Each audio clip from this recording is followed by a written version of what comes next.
मैं हमेशा हमारे पास्टर जी के लिए एक बात हमेशा बोलते आया हूं और मैं जानता हूं, मैं जब भी यहां आया हूं मैंने ये बात हमेशा कही है, मैं आज भी कहता हूं। वो आपको अपने प्रचार से भी ज्यादा अपने जीवन से आपको सिखा सकते हैं। कुछ वैसे लोग होते हैं जो प्रचार करते हैं और ये अच्छी बात है, लेकिन मैंने देखा है हमारे पास्टर जी जो हैं वो एक ऐसी लिस्ट में है जो प्रचार से भी अधिक जीवन से सिखाते हैं। प्रभु को महिमा मिले।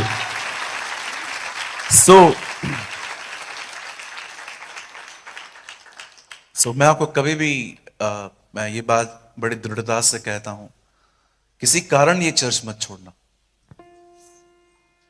किसी कारण ये चर्च मत छोड़ना। अगर इस कलीसिया के अंदर आपको किसी भाई या बहन का स्वभाव अच्छा न लगे या कोई चीज आपको पसंद ना आए, अवॉइड करना, लेकिन बने रहना। आप जानते हैं आप जानते हैं कलीसिया एक ऐसी जगह है जिसका महत्व बहुत से लोगों ने नहीं जाना। मैं कहां भी रहूं, लेकिन मैं अपनी कलीसिया का महत्व पहचानता हूं। आज से बहुत साल पहले हमारी बाइबल कहती है नूह के समय में सारे जानवर और इंसान एक बोट में थे। आप जानते हैं जब बोट पानी में थी तो बाइबल कहती है वो बोट 150 दिन ऊपर थी, 150 डेज, एग्जैक्टली 5 मंथ्स। आप जानते हैं जब जानवरों को टॉयलेट आता होगा तो वो कहां करते होंगे? उसी बोट में। सोचिए उस टॉयलेट की वजह से उस बोट के अंदर कितनी बदबू आती होगी, लेकिन नूह और उसका परिवार कभी उस बोट से बाहर नहीं कूदा, क्योंकि उनको एक बात पता थी, ये बोट ही सेफ है। कलीसिया भी ऐसी है, चाहे कुछ भी हो क्या भी हो, पर हम जानते हैं यही जगह है। It is the only place. सो मैं यीशु के नाम में कहता हूं, अगर आपको चर्च जाने के लिए लाखों रुपए का नुकसान भी उठाना पड़े ना, उठा लेना, सौदा खरा है।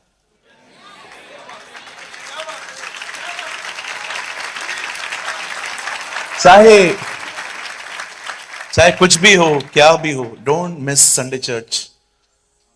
हमेशा अपनी कलीसिया में रहें। किसी से शिकायत हो अवॉइड करिए, दुआ करिए।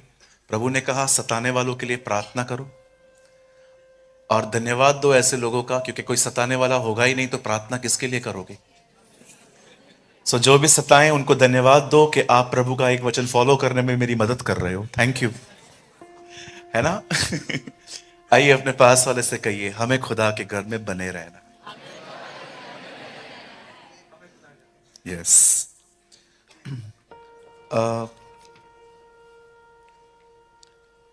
मैं प्रभु के वचन को देने से पहले 5 मिनट में आपसे बात करना चाहता हूं और मैं चाहता हूं आइए आप सब सामने देखें और सिर्फ 5 मिनट, मैं 5 मिनट के बाद मैं स्टार्ट करूं।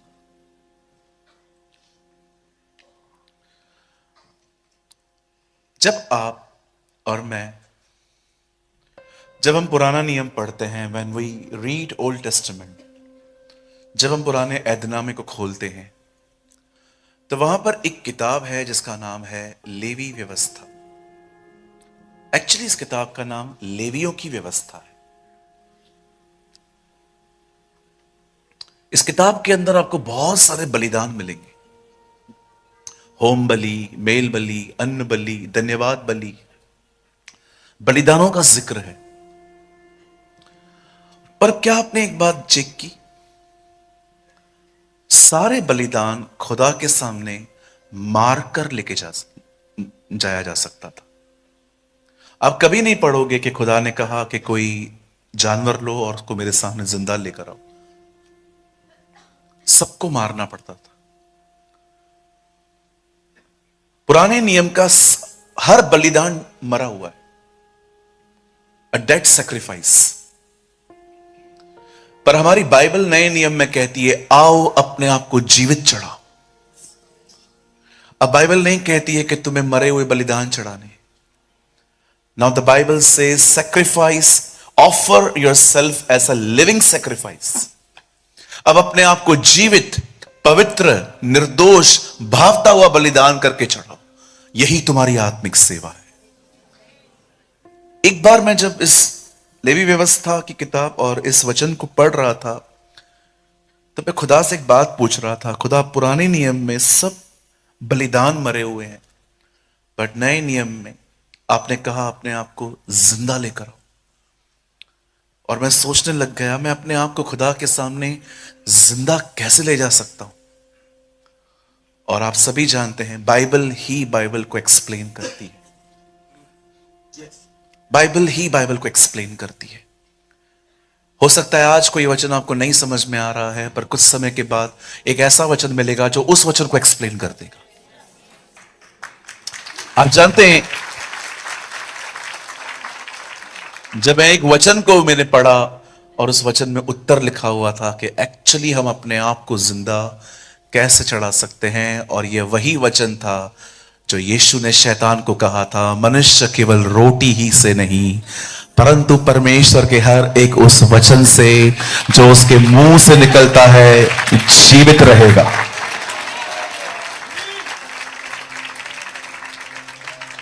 ये बहुत जरूरी है कि हम अपने आप को खुदा के सामने जीवित ले जाएं, और ये तब होता है जब हम हर दिन उसे सुनते हैं।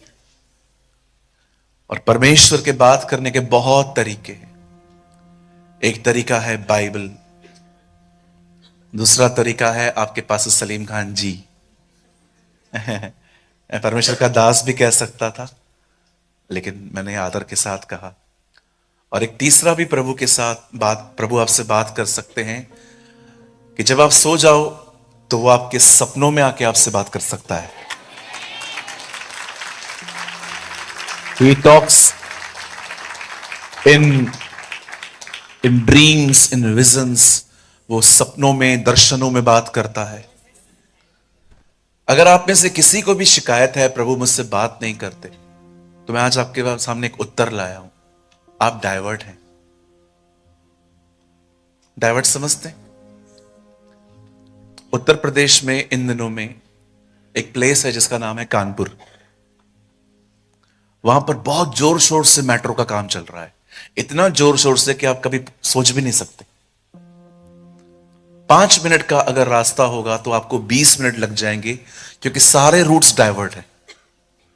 अगर आपको बाजू वाले घर में जाना है तो आपको उस गली से जाना पड़ेगा। क्यों? क्योंकि यहां पर काम हो रहा है। और जो मोड़ होता है ना जिसको वो लोग कर रहे हैं, वहां पर लिखा रहता है डाइवर्ट। वहां से डाइवर्ट हो जाएगी। खुदा सबसे बात करता।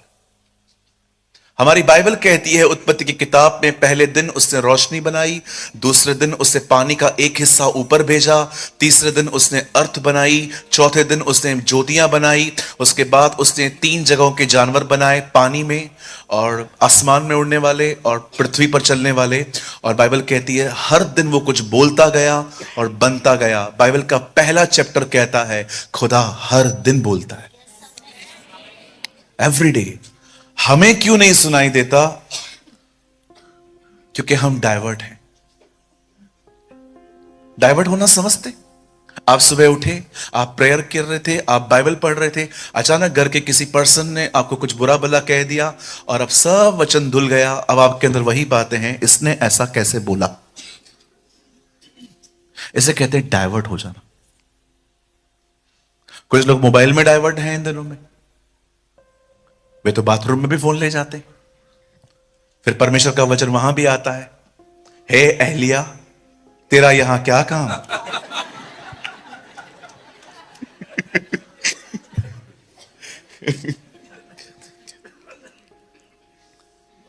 है ना, कभी कभी हम बाथरूम में चले जाते हैं, आधा आधा घंटा अंदर रहते हैं, पेट साफ हो जाने के बाद भी बैठे रहते हैं, और फिर प्रभु ऊपर से आके कहता है, हे एहलिया हाँ यहां तेरा क्या काम? ओके प्रभु मैं जा रहा हूं। सी हम डाइवर्ट हैं जी। इवन मैं भी कभी कभी डाइवर्ट हो जाता हूं। हाँ बिल्कुल हो जाता हूं। परमेश्वर रोज बात करते। Every single day. Charles Spurgeon ने कहा, dusty Bible is a sign of backsliding. वे लोग जिनकी बाइबल के ऊपर मट्टी लगी है वे खुदा से दूर जा रहे हैं। एक परमेश्वर के जन ने उस सदी में कहा था, dusty Bibles are the sign of backsliding. जिस व्यक्ति के बाइबल के ऊपर धूल लग जाए समझ जाओ वो खुदा से दूर जा रहा है, कि बाइबल खुल नहीं रही है। सो आज मैं विश्वास करता हूं प्रभु हमसे बात करने वाले हैं। आमीन। सो आज आप डाइवर्ट मत होइएगा, ठीक है जी। मैं जानता हूं मुझे आपकी चर्च देख के हमेशा बॉम्बे की लोकल ट्रेन याद आती है। आप कभी आए हैं बॉम्बे आप लोग? कौन कौन आया है? एक दीदी ने हाथ उठाया था, आप भी आए हैं। ओके, आपने हमारी लोकल ट्रेन में कभी सफर किया है? हाँ, हमारी हमारी ट्रेन्स के अंदर एक खूबसूरत बात है, आपको ना उतरने की जरूरत है ना आपको चढ़ने की जरूरत है, आप सिर्फ खड़े हो जाओ। हम आपको चढ़ा भी देंगे, हम आपको उतार भी देंगे। हमारी एक ट्रेन के अंदर 100-125 लोगों के बैठने की जगह होती है, लेकिन हमारी ट्रेन में एक डब्बे में कम से कम 1500 लोग चढ़ते। ये इसका एक कारण ये है, बॉम्बे जितने लोगों के लिए बनाया गया था उससे कई हजार गुना ज्यादा लोग वहां पर आ गए हैं। इसीलिए हमारी मुंबई जो है वो बहुत क्राउडेड है। सो मैं बिलीव करता हूं आज प्रभु हमसे बात करेंगे। और मैं जानता हूं पास्टर जी ने, मैं एक बहन यहां खड़ी थी, पास्टर जी बोल रहे थे आगे बढ़ो, तो मैं सोच रहा था पास्टर जी दीवार तोड़ने के लिए कह रहे हैं इन्हें।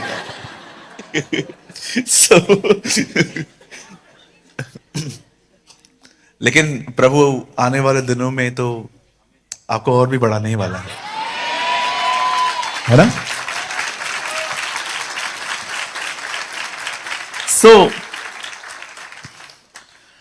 वैसे मैं वचन को जल्दी टाइटल नहीं देता, क्योंकि मैं बिलीव करता हूं कभी कभी मैसेज घूम जाता है।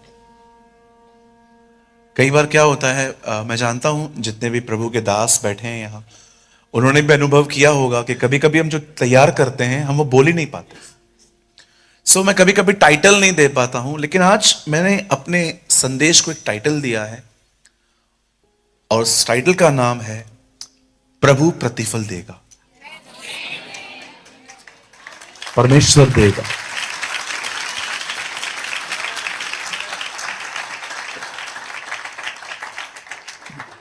क्या आप सब तैयार हैं?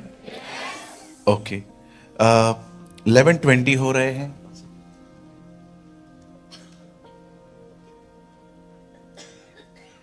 ठीक है, आप मेरे साथ खोल सकते हैं the book of Esther. The book of Esther, ये पुराने नियम की बुक है। ओके, मैं आपके लिए कुछ सेकंड्स वेट कर रहा हूं, आप आराम से खोल लीजिए। और अगर आपके पास वाले को नहीं मिल रहा है तो आप उनकी मदद करिएगा। The book of Esther.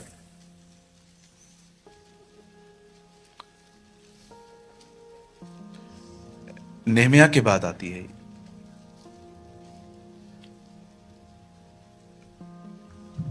अगर आपको न मिले, क्योंकि बहुत बीच में आती है, तो इंडेक्स में भी जा सकते हैं आप। लेकिन मैं चाहता हूं प्रॉपर स्क्रिप्चर सब खोलें।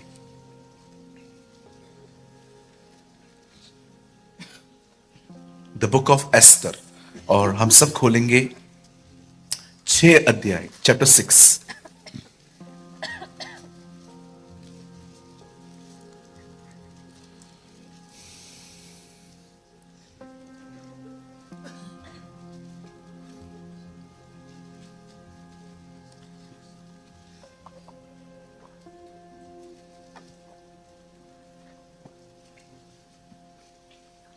और सबने खोल लिया? पक्का? आपको बुरा तो नहीं लगा मैंने कहा हेल्प करो दूसरों की? तो बुरा मत मानिए, क्योंकि कभी कभी बाइबल सिर्फ चर्च में खुलती है, इसलिए मिलती नहीं है। हमारे कलीसिया में तो एक भाई को उत्पत्ति भी नहीं मिल रहा था।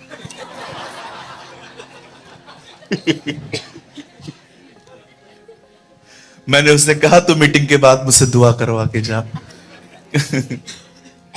Okay, I hope you never mind. 6 अध्याय और हम सिर्फ पहली आयत पढ़ेंगे, सिर्फ एक ही आयत। उस रात राजा को नींद नहीं आई, इसलिए उसकी आज्ञा से इतिहास की पुस्तक लाई गई और पढ़कर राजा को सुनाई गई। बहन एक बार फिर से थोड़ा आराम से पढ़ेंगे। उस रात राजा को नींद नहीं आई, इसलिए उसकी आज्ञा से इतिहास की पुस्तक लाई गई और पढ़कर राजा को सुनाई गई। ओके, अगर जिनको नींद नहीं आती है ये वचन रोज पढ़ा करो। देखो, एक पर्सन को नींद नहीं आ रही है तो कुछ सुन रहा है। कभी खुदा भी अगर आपके साथ ऐसा करे, आपको सोने न दे, तो कुछ पढ़ लिया करे, बहुत खूबसूरत टाइम जाएगा आपका, है ना। मैं चाहता हूं आइए आप सब सामने देखिए। इस दुनिया में बहुत सारी अनफेयर चीजें होती हैं। In this world there is so many unfair things happen. मेरा एक दोस्त है, he is a very loyal with his company. वो अपनी काम की जगह के साथ बहुत लॉयल है, लेकिन कुछ लोगों ने उसके खिलाफ पॉलिटिक्स रची कि इसको जॉब से निकालना है, और उसके ऊपर कुछ ऑफिस के अंदर कुछ सीन क्रिएट करके उन लोगों ने बॉस की नजर में उसको गिरा दिया। 10 लोग एक ही बात कह रहे हैं कि इसने ऐसा किया, लेकिन वो जानता था वो उसने ऐसा नहीं किया, और लास्ट में उसकी जॉब चली गई। इसे कहते हैं अनफेयर। इस दुनिया में ऐसी बहुत सारी ऐसी चीजें होती हैं जिसमें आपका कोई दोष नहीं है, बट आपके साथ हुआ। Life is not always fair with you. जिंदगी हमेशा आपके साथ वैसी नहीं होती जैसे आप सोचते हैं, लेकिन ये दुनिया की बात है। मैं आपको बताना चाहता हूं, स्वर्ग में एक है जो ऊपर से सब देख रहा है, और एक दिन वो आपको न्याय दिलाएगा। Is wonderful.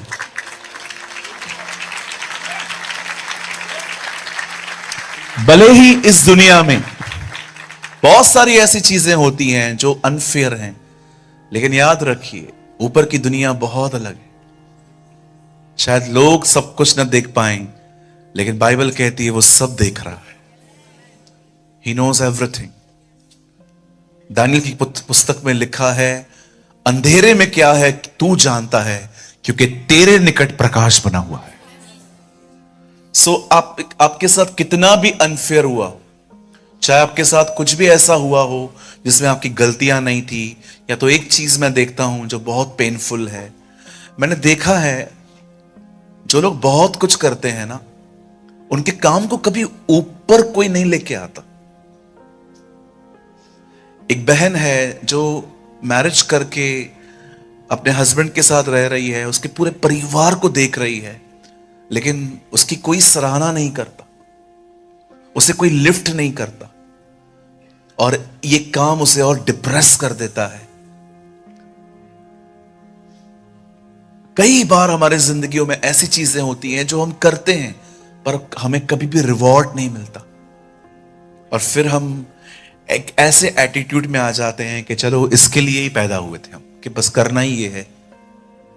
जी नहीं, ये दुनिया की कहानियां हैं। आपके साथ ऐसा नहीं होगा। आपके काम को खुदा उठाएगा।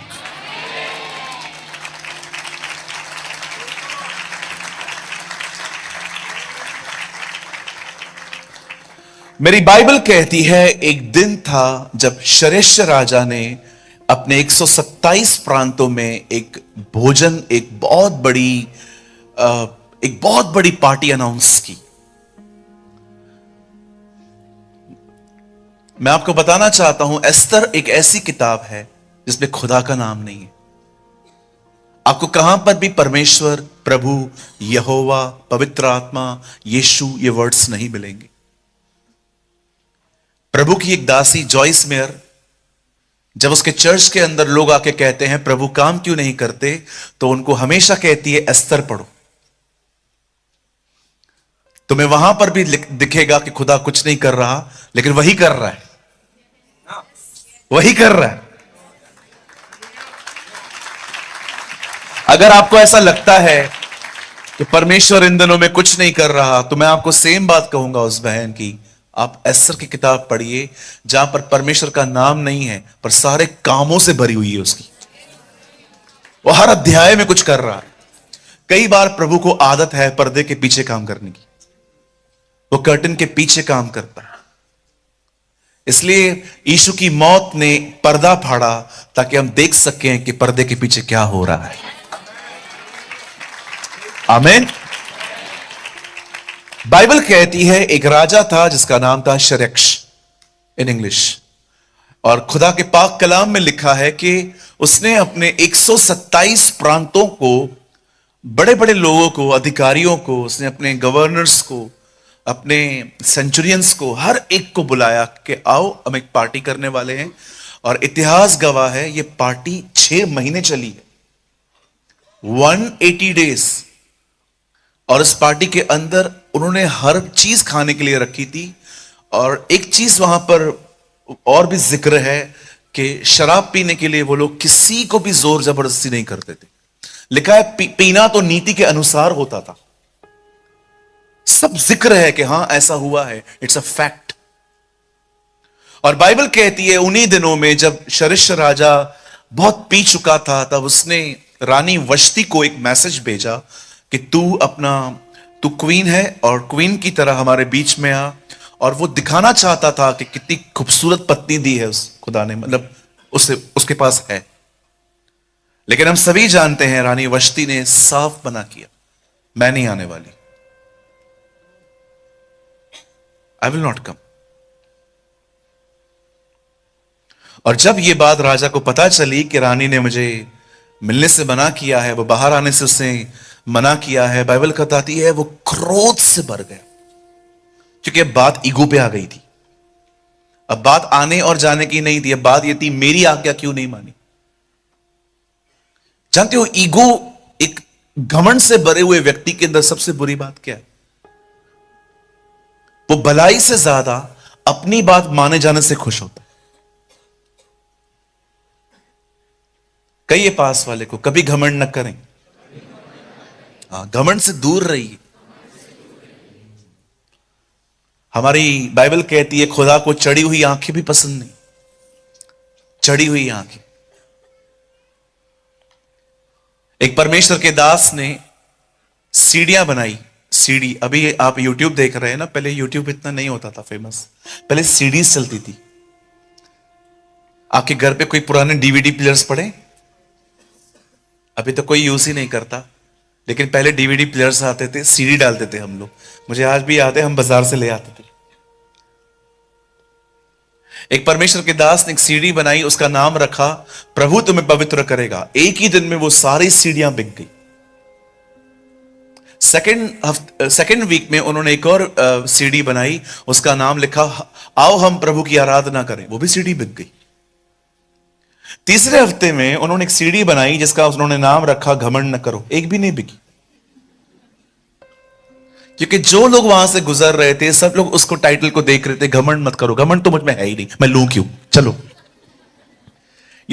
घमंड कभी आपको महसूस नहीं होने देगा कि आप घमंडी हो। वो कभी आपको महसूस ही नहीं होने देगा कि आप गलत हो। घमंडी व्यक्ति हमेशा अपनी नजर में ऊंचा, हर एक को नीचा रखता है। एक सुंदर स्वरदूत को घमंड ने श्रापित शैतान बना दिया, जो नाश होने के लिए रखा गया है। बस डोंट प्राइड। इवन आपको आपके बाइबल के ज्ञान पे भी घमंड नहीं होना चाहिए कि मुझे दूसरों से बेहतर पता है। मैं लास्ट टाइम आया था, मैंने आपको बताया था, मैंने रिसेंटली एक आदमी के साथ डील की थी।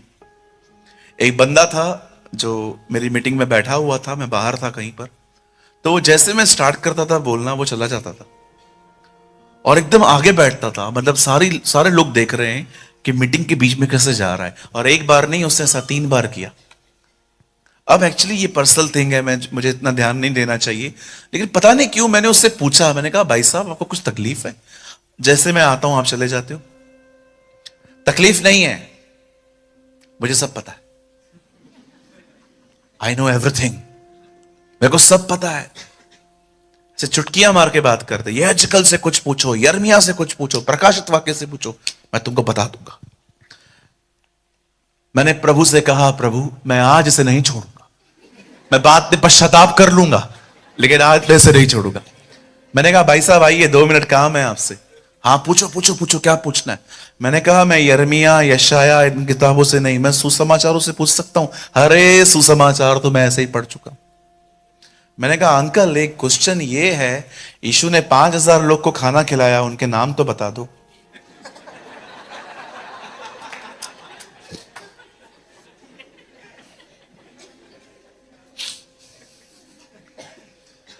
ये कैसा सवाल है?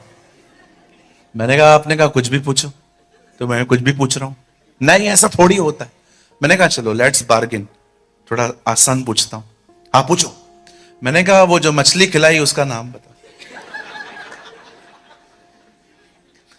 आइए अपने हाथ को उठाइए, मेरी तरफ देखिए, कहिए मैं बहुत कुछ जानता हूं, सब नहीं जानता। ठीक है। अब जानते हैं पास्टर क्यों मिलता है? ताकि उसकी अधीनता में रह के सीखा जा सके। और आपको तो प्रभु ने ऑलरेडी एक अच्छा दास दिया है। सोचो, अभी सिंपल आप एक बात सोचो, अगर वो आपको कह रहे हैं ये करो, इसमें उनका फायदा क्या होगा? कुछ भी नहीं, आपका ही है। आप याद रखिए, आधीनता घमंडी कभी स्वीकारता नहीं है। नीति वचन में लिखा है जो अलग होता है अपनी इच्छा पूरी करने के लिए अलग होता है। कुछ पुराने लोगों से कुछ गहरी बात कह सकता हूं, बुरा तो नहीं लगेगा? जब रोलैंड अंकल रेनॉल्ड बॉन्की को बीच में छोड़ के भाग रहा था। आप सभी जानते हैं रेनॉल्ड बॉन्की एक ऐसे प्रचारक थे जिन्होंने पूरी नाइजेरिया को बदला था खुदा के फजल से। और उनके जाने के बाद जो उनका स्पिरिचुअल सन था रोलैंड, जो इन दिनों में सेवकाई कर रहा है, वो अपनी किताब में लिखता है, जब मैंने अधीनता अस्वीकार की तब रेनॉल्ड बॉन्की ने खुदा उससे कहा ऐसा मत कर, तो स्पिरिचुअली खत्म हो जाएगा। आज भी आप देखिए, जो लोग चर्च से चले जाते हैं, अधीनता नहीं स्वीकारते, आप 1-1.5 महीने के बाद उनसे मिलके देखो, आपको उनके जीवन पे कोई अनुग्रह नहीं दिखेगा। आपको नहीं दिखेगा। क्योंकि याद रखिए, कुछ आशीषें तब हैं जब आप कमरों में बैठते हैं, पर कुछ आशीषें तब हैं जब आप आपस में मिलते हैं। कुछ ब्लेसिंग्स ऐसी हैं। और मैं आपको कहना चाहता हूं, जब आपको एक पास्टर कहता है ना आप मेरे अधीन हो जाओ, इसमें उनका कोई फायदा नहीं होता। विश्वास कीजिए, अधीनता में ही सेवक तैयार होता है। हमारी बाइबल कहती है शरेशा ने घमंड किया, आग बबूला हो गया। उसने कहा मेरी बात क्यों नहीं मानी उसने? तब बाइबल कहती है उसने उस रानी को अपने पद से हटा दिया, क्योंकि एक रॉन्ग मैसेज जा रहा था। लोग उसके पास आके कह रहे थे, राजा इस औरत ने आपकी बात नहीं मानी, और अगर ये बातें बाहर जाके पता चलेंगी तो हमारे घर की औरतें भी कहेंगी जब वो नहीं मानती है तो मैं क्यों मानूं। एक रॉन्ग मैसेज वहां से स्प्रेड हुआ था, और बाइबल कहती है उसे वहां से हटा दिया गया। अब बाइबल कहती है रानी का पद खाली था, और बाइबल कहती है उन दिनों में एक नया लेटर जारी किया गया कि जाओ प्रांत प्रांत में हर जगह पे जाओ और राजा के लिए एक ऐसी लड़की ढूंढो जो पटरानी बन पाए। और बाइबल कहती है उन दिनों में एस्तर अपने चाचा मौद्रके के साथ एक घर में रहती थी, और सब लोग ढूंढ रहे थे लड़कियों को कि कौन सी वो लड़कियां होंगी जिनको हम ले जा सकते हैं। और बाइबल कहती है किसी की नजर एस्तर पे गई। अब एस्तर राज दरबार में पहुंचाई गई और लिखा है उसकी संगतियां बदली गई, उसके वस्त्र बदले गए, उसके खाने की चीजें बदली गई, उसका डाइट चेंज, उसे प्रिपरेशन करनी थी, राजा के सामने आना था। ये कहानी कितना हमें यीशु के लिए बताती है ना, है ना? कितने लोग ये जानते हैं? हमारी बाइबल कहती है इज़राइल के लोगों ने खुदा को ठुकराया, और आप परमेश्वर को देखिए, आज परमेश्वर हम अन्य जातियों के पास आया। आमीन। और हमें एक समय दिया गया है कि हम अच्छे से तैयारी करें, क्योंकि एक दिन जैसे एस्तर राजा के सामने जाने वाली है, एक दिन हमें भी उस राजा के सामने जाना है। Prepare yourself.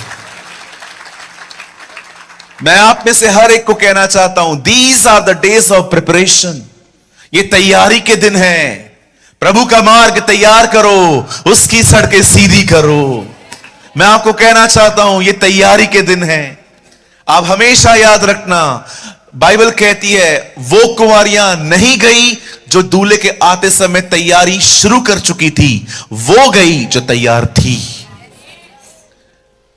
फिर से कहूं, वो कुंवारियां नहीं गई जो दूल्हे के आने को देखकर तैयार होना शुरू होती हैं, वो गई जो तैयार थी।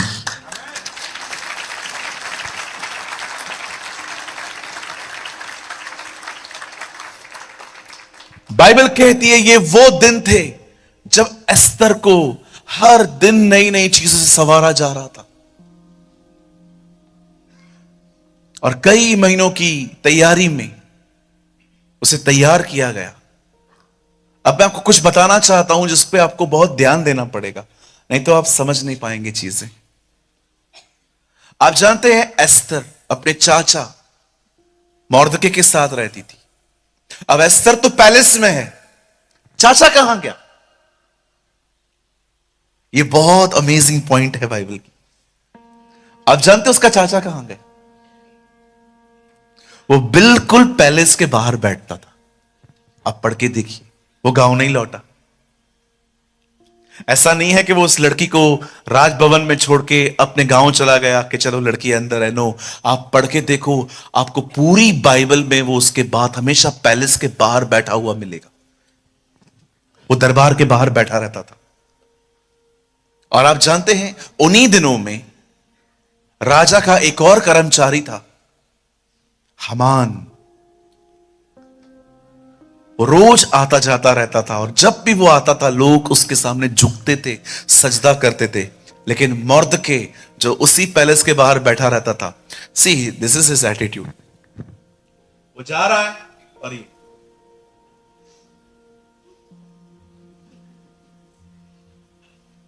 वो झुकता नहीं था, वो खड़ा रहता था।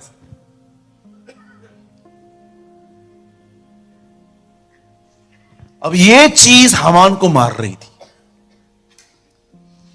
एस्तर की किताब एक ऐसी किताब है जिसमें बहुत सारे घमंडी लोग आपको दिखाई देंगे। कुछ लोग कहते हैं मेरे को प्रेज द लॉर्ड नहीं बोला, आप जाके बोलो, आप छोटे हो जाओगे। पूछो बाजू को, आप छोटे हो जाओगे। मैं उधर खड़ी थी, पास्टर जी सबसे मिलके गए, मेरे को बात भी नहीं की। आपने है ना अपने पास्टर के खेत ले लिए हैं, अभी दुश्मनी चल रही है आप दोनों की। क्या मुझे बताइए उनके मन में क्या होगा आपके लिए? एक भाई ने तो हमारे चर्च में हद कर दी। उसने कहा आज मैंने प्रभु के सामने चिन्ह रखा था, अगर पास्टर खुद प्रेज द लॉर्ड कहेगा आगे तो मैं समझ जाऊंगा प्रभु क्या चाहते थे। मैंने कहा ये चिन्ह नहीं है, ये बेवकूफियां हैं। पॉल वॉशर ने कहा don't seek sign, seek scripture.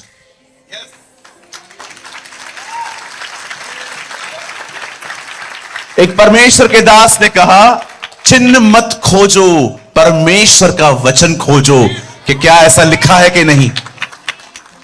आइए अपने पास वाले से कहिए, कोई हमसे मिले या न मिले, लेकिन आज हम सबसे खुद मिलने जाएंगे।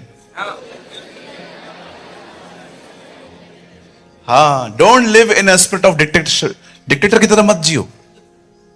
मैं क्यों ना मिलूं। हामान देखो, एक आदमी नहीं झुकता था, पूरी कौम को बदला लेने के लिए आगे आएगा अभी। प्रॉब्लम क्या है? बात को देखो, कितनी छोटी बात है कि वो आता है पर कोई उसके सामने मौद्र के झुकता नहीं है। आप कभी इंतजार न करें कि कौन मुझसे मिलेगा, आप खुद जाओ, सबको प्रेज द लॉर्ड बोलो, जय मसीह बोलो, शालोम बोलो। आप बहनें हो, किसी बहन को आप हक करो, भाइयों भाइयों को हक करो, मिलो आपस में। नहीं नहीं, ऐसा कैसा, मैं एल्डर हूं, तू ज्यादा झुक। बिल्कुल, आप झुकेंगे ना, बहुतों को बचाएंगे। आपने हमारे प्रभु को देखा,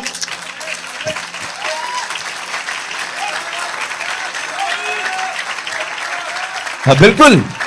आपने यीशु को देखा, वो झुक के कुछ लिखने लग गया, और जब वो उठा एक आत्मा बच चुकी थी। झुकने वाले लोग सदैव लोगों को बचाते। और ये मत सोचो, आप ये मत सोचो कि आप नम्र बनोगे तो कोई आपका फायदा, कोई हमारा फायदा नहीं उठा सकता। हम इतने बेवकूफ हैं ही नहीं। हम हर घाट का पानी पिए हुए लोग हैं। कुछ लोग मुझे कहते थे बचपन में, बहुत लोग, अरे इतना इतना सीधा नहीं बनने का, खा जाएंगे लोग तुझे। लोग खाएंगे, कोई नहीं खा सकता आपको।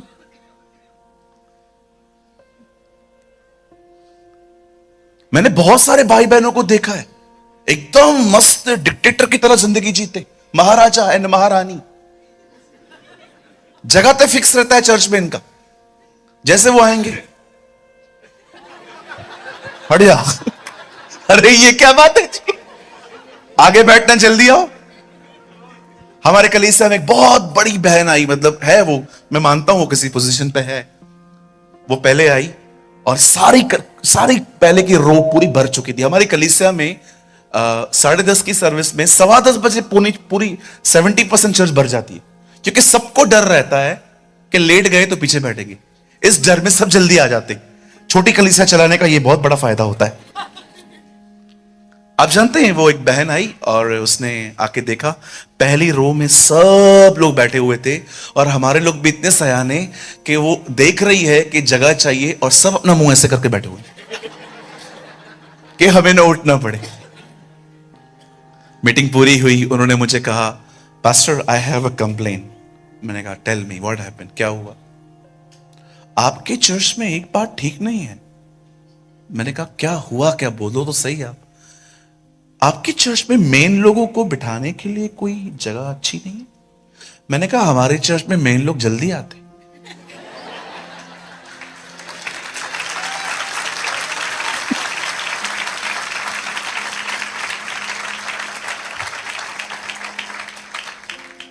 आइए अपने पास वाले से कहिए, नम्र बनो। नहीं नहीं नहीं, जैसे मैं बोल रहा हूं वैसे बोलो, नम्र बनो। बिल्कुल। या ऐसा लग रहा है ये बच्चा मुझे बोल रहा है, आप भी बनो। अरे न झुकने की वजह से इस आदमी ने दुश्मनी मोल ली। मैं पढ़ रहा था, मैं हंस रहा था। मैंने कहा, यार न तेरे को उसने गाली दी है, न उसने तेरे पैसे लेकर रिटर्न किए हो, कोई ऐसा केस भी नहीं है। प्रॉब्लम क्या है? बंदा विश नहीं करता, बंदा झुकता नहीं है। आप जानते हो मैं लोगों के साथ क्यों प्यार और नम्रता से चलता हूं? कभी कभी मैं भी खो देता हूं, गुस्सा कर देता हूं, बट मैं एक चीज जानता हूं, हर कोई अपने जिंदगी में से कुछ हालातों से गुजर रहा है। Be kind with others, because we don't know कोई कहां से गुजर रहा है। आपने कभी ऐसे केसेस देखे? जरूर देखे होंगे कि आज वो व्यक्ति मिला, कल आपको पता चला वो मर चुका। आज वो मिला, हमें बाद में पता चला इससे सुसाइड कमिट कर दिया। कभी आपने ऐसी चीजें देखी हैं? कुछ लोग कितना नॉर्मल बिहेव करते, लेकिन अगले दिन कुछ खबर ही अलग आती है। क्यों? क्योंकि वो ट्रॉमा से गुजर रहे थे, वो स्ट्रेस से गुजर रहे थे, वो परेशान थे, वे डिस्टर्ब थे।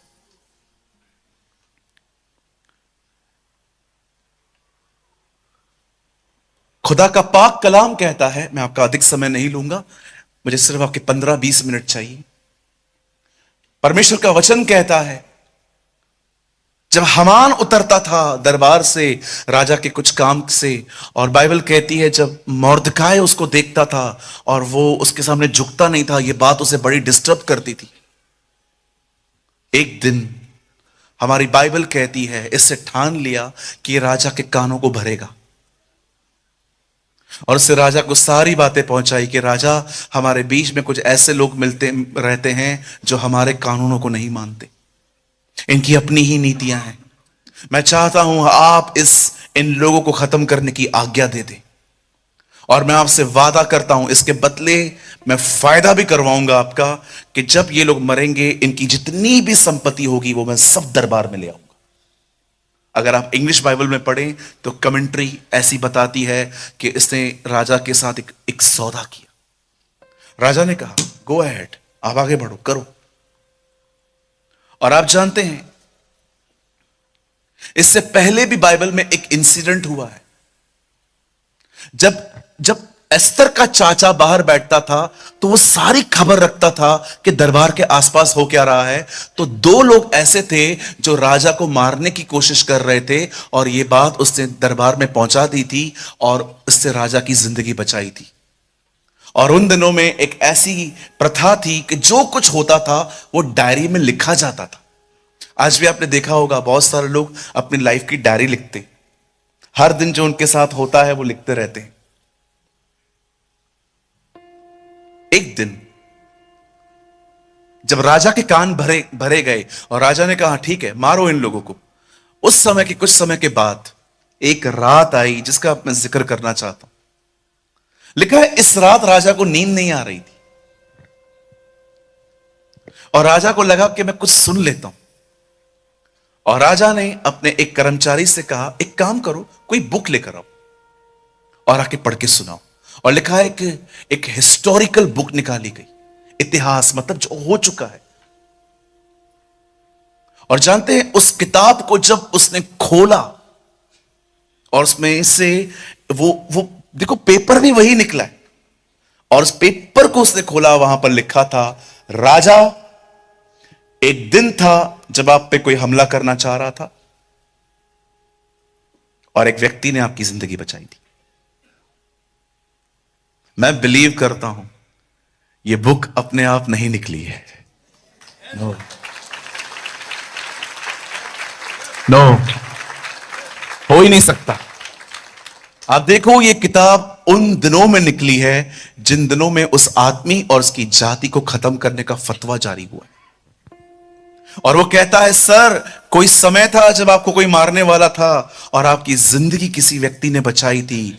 और राजा ने कहा अच्छा, तो क्या उस आदमी के लिए कुछ किया गया है? बोला नहीं, कुछ भी नहीं। बोला कौन है वो? बोला एस्तर का चाचा हामान, मोर्दकाय सॉरी। अगले दिन बाइबल कहती है राजा बैठा हुआ था और राजा ने अपने आंखों से क्या देखा कि बाहर जो है हामान टहल रहा था, और वो हामान को बुला के कहता है इधर आ, और वो गया। बोलता है एक बात तो बता, अगर राजा के साथ कोई ऐसा ऐसा करे तो उसके साथ क्या क्या करना चाहिए? ये अपने बारे में सोच रहा था, शायद राजा मेरे बारे में। राजा, उसको क्या करना चाहिए? उसको राजश्री वस्त्र पहनाओ, उसको घोड़े पे बिठा दो, आगे लोगों को प्रचार करने के लगा दो कि ये अच्छा व्यक्ति है।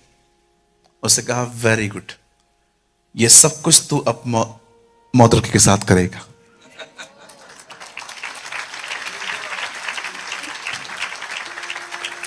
मैं एक्चुअली सब कुछ जो लिखा हुआ है 1 से 6 अध्याय तक मैंने आपको सब बता दिया। आप घर जाके इसको पढ़ना।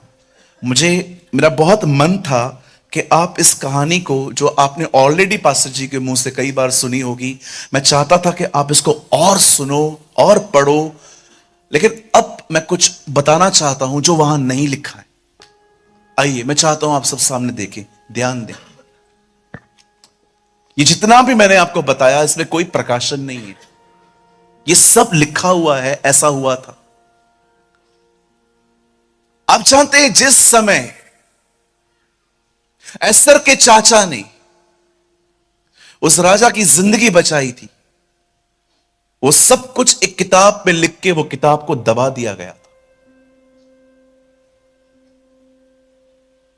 आप जानते हैं जीवन में ऐसा बहुत कुछ होता है जो दब जाता है।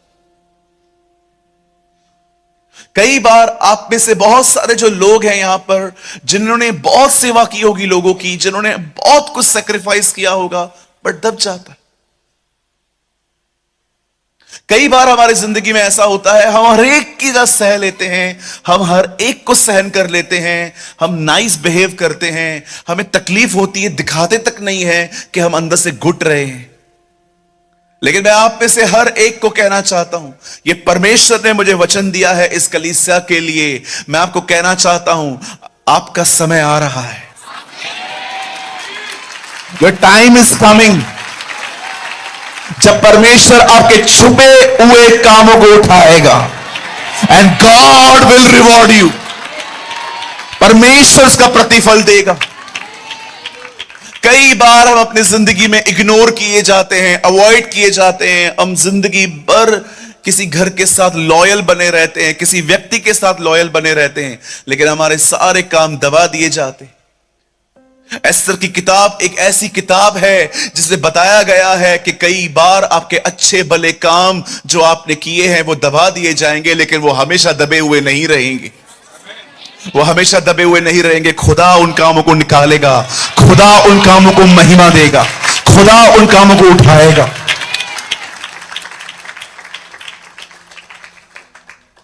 मैं किसी की बुराई नहीं कर रहा हूं। मैंने अपने जीवन में ऐसे बहुत सारे काम किए जिसकी क्रेडिट कोई और लेके चला गया। मैं एक जगह पे नौकरी करता था। एक समय था जब मुझे खुदा ने कहा उस जॉब को छोड़, वो तेरे लिए नहीं है। मेरे शॉप पे हर कोई 12 बजे आता था।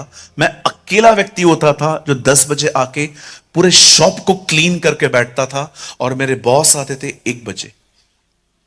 और जो लोग 12 बजे आते थे ना, वो सब ऐसे प्रेजेंट करते थे कि उन्होंने सब कुछ किया है, और मुझे मुंह खोलने तक नहीं दिया देता था। उन सबकी सैलरी बढ़ गई, मैं वहीं पर था। मैं सुबह सुबह आऊं, मैं अपने शॉप को क्लीन करूं, डस्टिंग करूं, क्लीनिंग करूं, मैं सब कुछ करके रखता था। मैं ये इसलिए करता था क्योंकि मुझे कुछ चाहिए था। मुझे पता था जब तक मैं बॉस के दिल को नहीं जीतूंगा, मैं आगे नहीं बढ़ूंगा। लेकिन जो मेरे साथ लोग थे वो बहुत अलग लोग थे।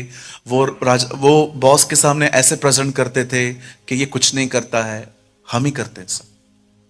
और मेरे सामने उनको उठाया जाता था, उनको गिफ्ट्स दी जाती थी। कभी कभी बॉस दुकान की चीजों को ले लेके उनको देते थे कि चलो तुम लोग खुश रहो, और मैं ऐसे ही तू करके बात करते थे, तू चल निकल इधर से। मैं चुप रहता था, मैं कुछ नहीं बोलता था। इवन मैं किसी को नीचे नहीं कर रहा हूं। मैंने कुछ ऐसे विश्वासी भाई बहनों के साथ भी मुलाकात की कि आप उनके लिए कितना भी करो, कम ही पड़ने वाला। आप जानते हैं, मैं ऐसा मत समझिए कि मैं किसी को फेवर कर रहा हूं। कई बार हमें लोगों से शिकायतें होती हैं कि इसने ये नहीं किया मेरे लिए, किसने वो नहीं किया। पर मैं आपको बताऊं, कुछ ऐसे भी लोग आपके जीवन में होते हैं जिन्होंने आपके लिए बहुत कुछ किया है, लेकिन आपने उनको इग्नोर किया। दाऊद के अंदर एक खूबसूरत बात थी कि शाऊल के मरने के बाद वो उसके खानदान को ढूंढ रहा था कि कोई तो मिले जिसको मैं बताऊं, जिसको मैं अपना प्यार दिखाऊं, और उससे मपीबोशेत मिला, योनातन का लंगड़ा बेटा, जिसको पूरे जीवन भर दाऊद ने खाना खिलाया। मैं आज आप में से हर एक को कहना चाहता हूं, अगर आपको ऐसा लगता है कि ब्रदर प्रेमानी, हां मेरे साथ भी ऐसा हुआ है, मैंने बहुत कुछ किया, मैंने बहुत सैक्रिफाइस किया अपने घर के लिए, अपनी चर्च के लिए, अपने लोगों के लिए, लेकिन मुझे हमेशा हटा दिया गया, मुझे हमेशा नजरअंदाज कर दिया गया। मैं आपको कहना चाहता हूं, खुदा आज आपसे कहना चाहता है, एक समय आ रहा है जब वो आपके उन भले कामों को निकालेगा बाहर, वो आपको उठाएगा। God will lift you up. आप जानते हैं खुदा का पाक कलाम कहता है कि उस रात वो किताब खोली गई और एक छुपे हुए काम को उठाया गया और परमेश्वर ने उन कामों को महिमा दी। मैं आपको एक चीज और कहना चाहता हूं, आपको न्यूट्रल करने के लिए। सुनिए, आप कभी भी, आपको जितना करना है ना करो, लेकिन मैं आपको न्यूट्रल करने के लिए कह रहा हूं ये बात, आप है ना रिवॉर्ड की उम्मीद खुदा से रखो। आप भलाई लोगों के साथ करो, लेकिन वो आपको आपके साथ भला करेंगे ये उम्मीद मत करो। आप ये उम्मीद करो कि भले ही मैं कितना भी करूं मेरा रिवॉर्ड वहां से आएगा, 100% आएगा।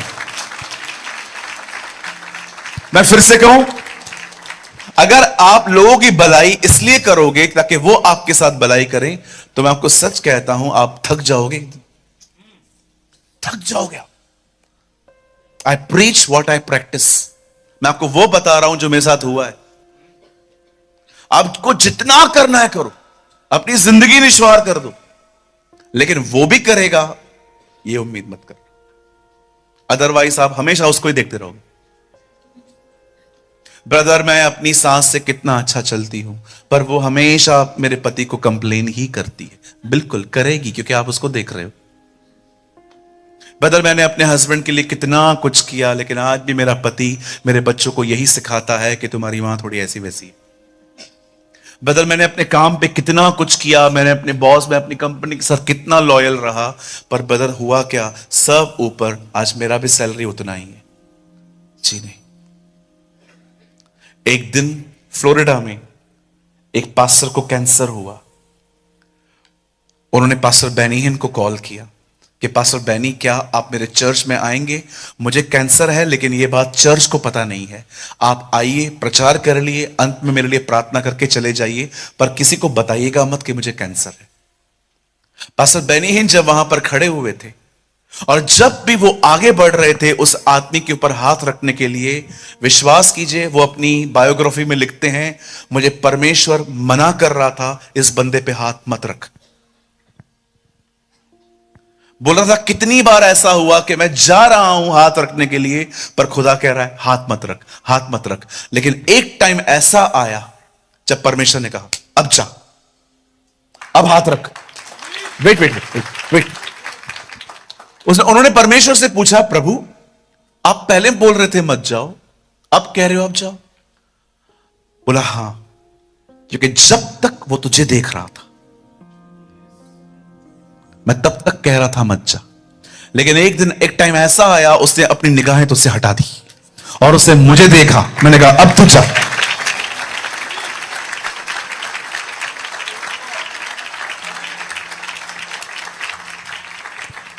मेरी सहायता कहां से आएगी? मेरी सहायता पर्वतों की ओर से आएगी। इस्राएल के बिल्कुल पास में मिस्र है। दाऊद ये नहीं कहता है कि मेरी सहायता मिस्र से आएगी, वो कहता है मेरी सहायता स्वर्ग से, परमेश्वर की तरफ से आएगी। मैं आप में से हर एक को कहना चाहता हूं, जितना करना है लोगों के साथ करो, प्रतिफल तो वहां से आएगा। God will give you reward. परमेश्वर आपको प्रतिफल देगा। जो सेवा आप लोगों के लिए करते हैं, किसी के उद्धार के लिए आप सहन करते हैं, आप एक ऐसे परिवार में रहते हैं जहां पर आप लोगों को बर्दाश्त करते हैं ताकि वो आप में जीसस को देख पाएं, आप सहन करते हैं। मैं आपको कहना चाहता हूं, कोई परिश्रम व्यर्थ नहीं जाने वाला। हमारा परिवार बचाया जाएगा, हमारा परिवार उद्धार पाएगा। आज मीटिंग को बंद करने से पहले एक छोटी सी बात शेयर करना चाहता हूं, बड़े ध्यान से सुनिए।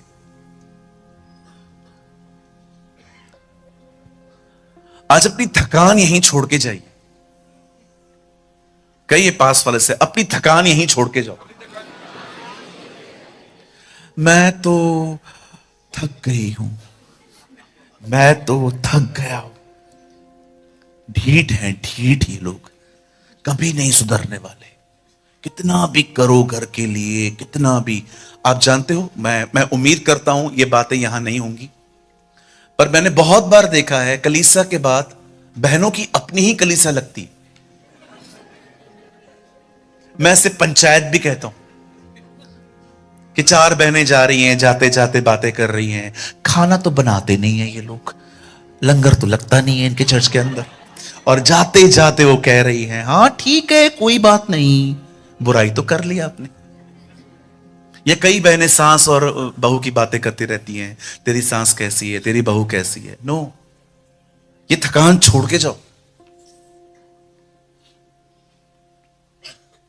एक दिन मेरी मम्मी ने मेरे को बोला, मैं बहुत थक चुकी हूं। मैंने कहा फिर भी तुझे ही करना है।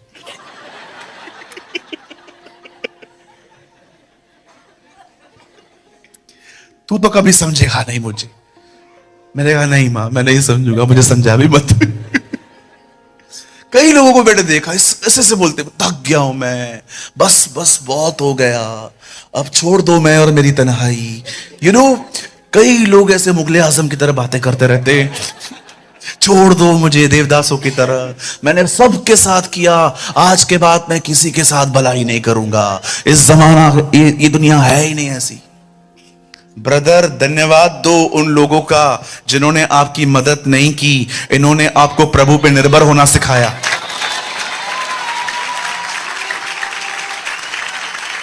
थैंक यू बोलो परमेश्वर को।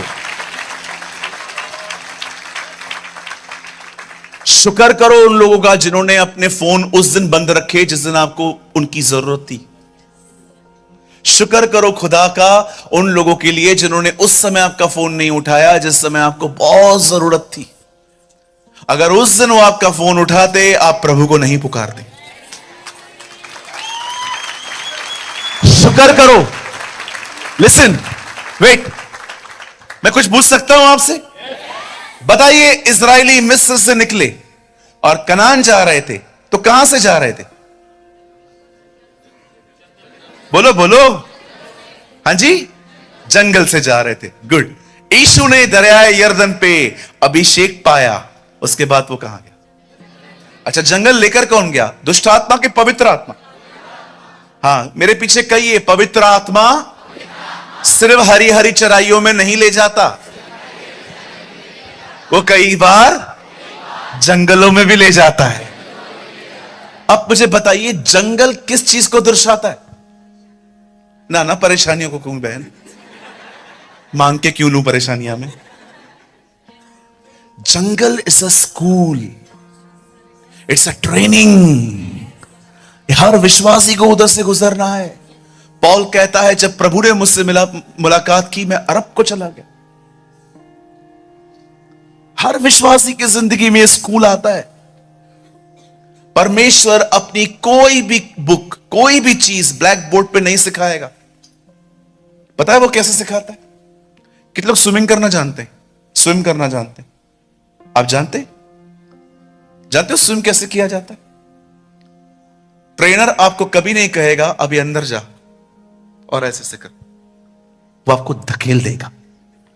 और जब आपको पानी डुबाना स्टार्ट कर देगा ना, आप खुद ऐसा करोगे, आप स्विमिंग सीख जाओ। कई बार परमेश्वर आपको जिंदगी में ऐसे अनुभव होने देता है ताकि कि लोग आपकी हेल्प न करें, क्योंकि यही वो लोग होंगे जो आपको ट्रेन करेंगे खुदा को कैसे पुकारना है। वेट, आपने देखा 38 साल के रोगी के पास जब यीशु आता है और उससे कहता है, क्या तू चंगा होना चाहता है? उसने पहला वर्ड क्या कहा? मेरे पास कोई नहीं है। यस, इसीलिए आया हूं।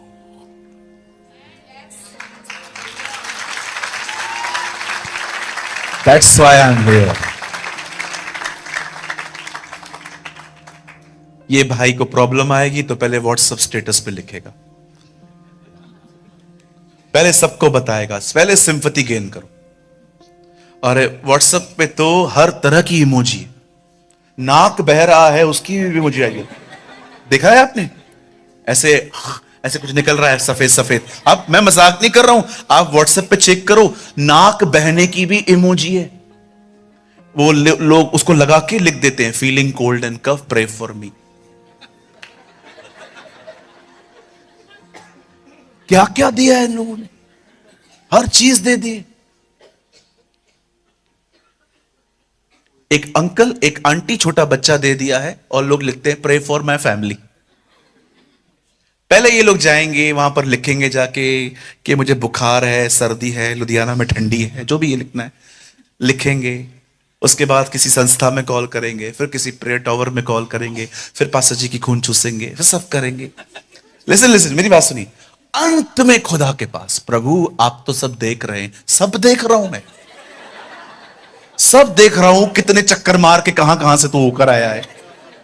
तुम में से कोई दुखी है तो प्रार्थना करे, आनंदित है तो आराधना करे। किसके पास? वेट, दुखी है तो क्या करे? है ना, पास्टर जी के पास है, थोड़े से बाल जो बचे हुए हैं वो भी निकाले। तुम में से कोई दुखी है, प्रार्थना करे। इसका मतलब क्या है? खुदा के पास है। अगर खुश हो, आराधना करो, प्रभु के पास जाओ। एक्चुअली बाइबल कहती है whatever you feel come to Jesus, whatever you feel come to Jesus.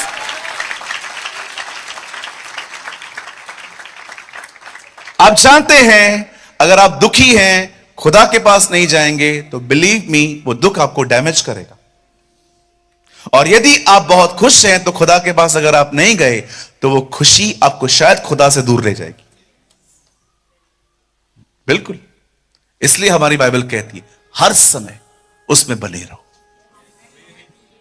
आमीन।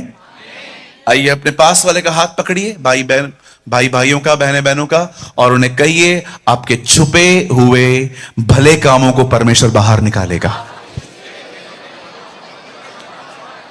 उन्हें कहिए 2025 आपके रिवॉर्ड का ईयर है।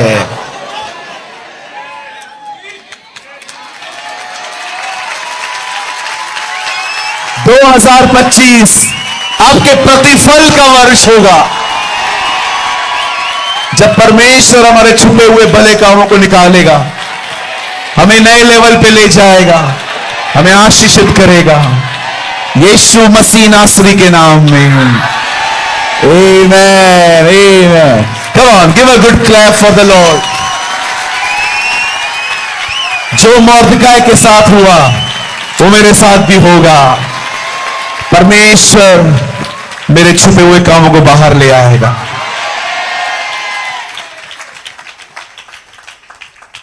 Amen, amen. God bless you. I hope it is a timely word. मैं विश्वास करता हूं हम में से बहुतों को इस वचन की बड़ी आवश्यकता थी आज। आइए, मैं चाहता हूं आप सब अपनी आंखें बंद करें। Thank you lord, thank you Jesus. Father I come in the name of Yeshua. पिताजी, मैं यीशु के नाम में आपके पास आता हूं। मैं दुआ करता हूं मेरी हर आदरणीय बहन के लिए, मैं दुआ करता हूं मेरे हर आदरणीय भाई के लिए, मैं दुआ करता हूं यहां पर हर पास्टर के लिए, मैं दुआ करता हूं यहां पर हर प्राचीन के लिए, हर बुजुर्ग के लिए, हर भाई बहन के लिए। प्रभु, जीवन में कई बार ऐसा होता है जब हम भले काम करते हैं लेकिन उन कामों को नजरअंदाज कर दिया जाता है। इसलिए बाइबल कहती है गलातियों की किताब के अंदर कि तुम भले काम करने से पीछे ना हटो, क्योंकि जो कोई अपने समय पे फल बीज बो रहा है वो उसकी कटनी भी काटेगा। मैं दुआ करता हूं प्रभु, आप हर एक के कामों को ब्लेस करें, आप हर एक के भले कामों को ऊपर ले आएं, ताकि खुदा हम आपसे रिवॉर्ड पाए। प्रभु जी, हम दुआ करते हैं मेरे हर भाई बहन को आप आशीषित करें, और एक चीज प्रभु आज इनके हृदयों में, इनके जहन में डालें कि भले ही इनका काम कितने भी लोग नजरअंदाज कर दें, लेकिन तेरी नजर में इनके काम बने हुए हैं और तू ही इन्हें प्रतिफल देगा। हर बहन, हर भाई जो अपने घर के साथ लॉयल हैं, जो अपने घर के साथ विश्वास योग्य हैं, जो मेहनत करते हैं, चाहे उनका घर में आदर होता या ना होता हो, आने वाले दिनों में तू उनकी सुधि ले प्रभु, तू उन्हें आशीष दे प्रभु। धन्यवाद सारी बातों की यीशु के नाम से मांगते हैं। आमीन, आमीन, आमीन।